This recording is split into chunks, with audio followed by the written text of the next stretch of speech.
Hey there guys, how's it going? Welcome to a Call of Duty Advanced Warfare commentary. In this video, I'm going to be showing you gameplay and giving my impressions of the SAC3 single variant. Now obviously these guns have normally been akimbo, but about a week or two ago they came out on Xbox as a single variant that you could actually use, or you could get the Elite, Professional and Listed variants in supply drops, and I'm sure they'll be on PS4 very soon. I'm pretty sure it'll be a month after they came out on Xbox, which is 2 or 3 weeks from now. So I'm going to make this video because a lot of you won't have used this. I know a lot of my fan base playing PS4, and you might want to see this gameplay and know, is this weapon any good and is it worth getting excited about? So I'm going to show you gameplay from both the Royalty variant and the Introvert. Both of them are different. The Royalty variant is the same as the Isolated variant, the only difference being it has Royalty camo on it, and it also has some extra ammunition that you take to it. Those of you who don't know, the Royalty versions of these guns, with all the guns really, are exactly the same stats as an Elite variant,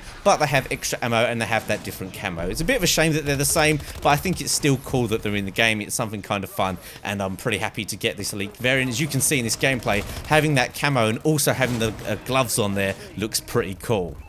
So first off, let's talk about what I think about the single variant of the SAC3. Is it any good? Is it as good as an ASM1? Is it going to be able to compete with those weapons? And is it going to be a viable option other than the normal BAO or ASM1 or whatever else you might use? Now, I've seen a lot of YouTubers say that this weapon is pretty rubbish. They didn't really like it. And although it is tricky to use, I think once you get the hang of it, you can do some good damage with it. You'll see in these gameplay videos, I'm actually doing some really good work with this gun. And it's difficult to manage, but once you master it, it can be good. It's not quite, I'd say, ASM1 tier, but it definitely competes with the other submachine guns, and if you like fast fire rate guns, then this is definitely one that you might be using. So as you might have noticed from this gameplay, the SAC single variant always comes with a red dot sight. Whether this is because they didn't want to actually program in the iron sight into the game, or they couldn't do it, I don't know. Also, it looks a little bit weird when you're running with it. It looks like it's you're holding one of them when you should be holding two of them. You don't hold the bottom of the gun like you would with your other hand with some of the other guns, which is a little bit strange to look at, but you do get used to it. So let's talk about the two variants. We've got the Royalty variant, otherwise known as the Isolated variant, and we've got the Introvert, and I've got both, and I'm showing you gameplay of both in this video.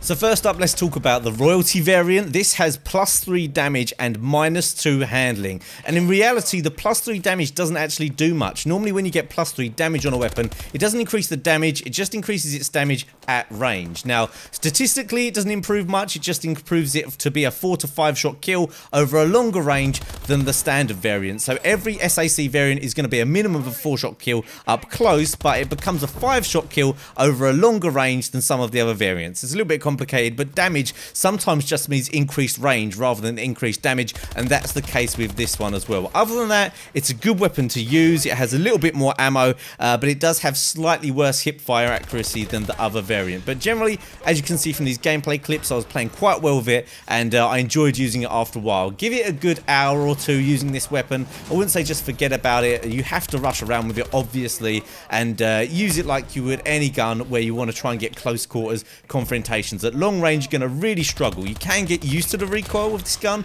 but you are still going to normally get beaten by an AK-12, a BAO 27, or any assault rifle. Finally, the SAC Royalty's fire rate is the same as the standard fire rate for all of the SAC single variants, which is around 900 RPM, and this is the same as a slightly fast firing submachine gun. If you're talking about submachine guns, that's quite a high fire rate in general, but the Introvert version, which has +2 fire rate, is up to 1200. That's on par with, say, the Scorpion Evo from Black Ops 2. If you remember how fast that thing fired, then you'll be able to kind of guess how fast this thing fires as well. Normally, you don't get any guns above that fire rate in Call of Duty ever, so this is really kind of pushing the boundaries of how fast a weapon fires, and because of that, the SAC Introvert is very, very deadly at close range, although it does obviously lack a little bit. It's got a little bit more recoil over longer range, so as you would expect, fast firing submachine gun, good at close range. Anything long range can be difficult, but if you put the time into it and you can manage that recoil, it can be a very effective weapon, as you can see from this gameplay in the background. So finally, what are my overall impressions of the SAC3 single variant? Is it something to get excited about? And the answer is yes. I think if you like running and gunning and you're an aggressive player, this is something you're going to want to use. It's not a novelty weapon. It's not something that is going to be overly difficult to use. It is a very viable submachine gun, but in Call of Duty, submachine guns aren't normally the top tier weapons because people play so defensive.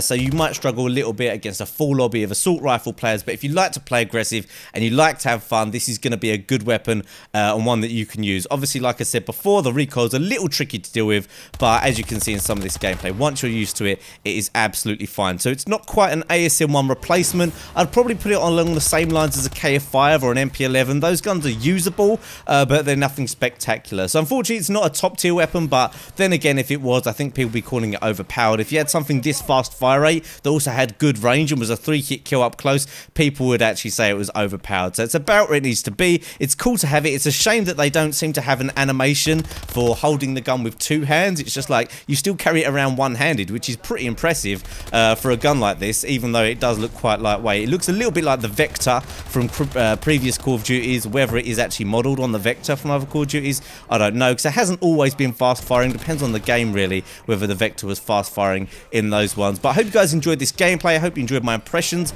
of the SAC royalty version and the introvert version. Be out on PlayStation 4 soon, so look out for them. Obviously, you can use the normal version without opening any supply drops and see what you can do with it. I'd love to see what you guys can do with it, and maybe there'll be some clips sent into Top 5 Advanced Warfare Beast of the Week using this weapon. So that's it for this video, guys. Don't forget to check out some more of my videos. There's going to be some annotations on the screen right now to do that. Don't forget to smash that like button as well if you haven't already. Really appreciate the support, and only takes a second. And that's it for now, guys. I'll see you soon.